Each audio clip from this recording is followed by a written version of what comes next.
Hey everyone, welcome back to Go Tiger Astros. This is Brandon. I'm going to give you a quick update, or summary rather, of Game 1, Tampa Bay Rays versus the Houston Astros at Minute Maid Park. Yusei Kikuchi's first outing for the Astros. The very first inning got off to a little rough start. After that, it was kind of smooth sailing. Let's take a quick look at it. Right off the bat in the very first inning, Diaz was able to hit the ball all the way to the wall on the second pitch of the game and get a double. And right after that, on the very next pitch, I believe it was Carlson, came up to bat in the very first pitch, cranked it out for a two-run shot. So 3 pitches into the game, it wasn't looking very good for Kikuchi.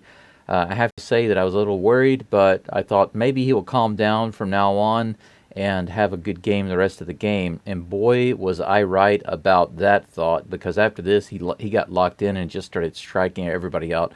I don't have all the strikeouts listed, but there were a lot of swings and misses, a lot of check swings for strikes, a lot of balls called, or a lot of strikes called in the corner and stuff like that. It was an amazing outing for him. He had 11 strikeouts, 8 in a row, and tied a franchise record. Singleton was able to get a single and score Diaz, and that brought the Astros within 2-1.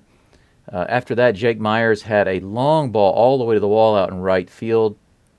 And on that tag, Jeremy Pena was able to score, and that tied up the game. That was in the bottom of the fourth. We go to the bottom of the seventh. Yusei Kikuchi come out after 5 1/3 innings, and the crowd gave him a nice standing ovation. He tipped the hat. That was a really great moment, I think, for Astros fans and for Kikuchi, as he was able to finish a really great outing after that first inning. He just kind of shut all the batters down. Fast forward to the bottom of the seventh inning.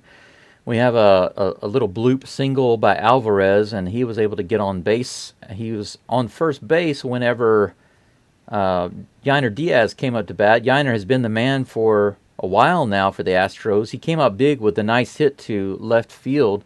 Jordan booked it around to third. There was a hesitation on the part of the left fielder, who then decided to go to second, but it wasn't handled cleanly by the second baseman. That enabled Jordan to score the go-ahead run, Astros 2-3. And that was pretty much it for the game. It was more or less on lockdown mode at that point. There were a couple of moments where it got a little hairy, especially with Presley. He allowed the bases to get loaded, but he managed to come back and get out of it without giving up any runs. Hader did hit a batter in the ninth, was able to pick him off, and then walk another batter before he finally closed the game out. So the Astros were able to win by a score of 3-2. So even though Kikuchi did not get a win, basically you could say he got a no decision today. He had a phenomenal first outing for the Astros, and despite leaving too many runners on base again, the Astros managed to pull it out and win this game.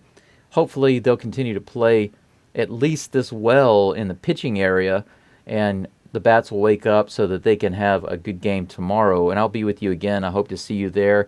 Make sure you check on my live stream and turn the notifications on. Until then, go Tiger Astros.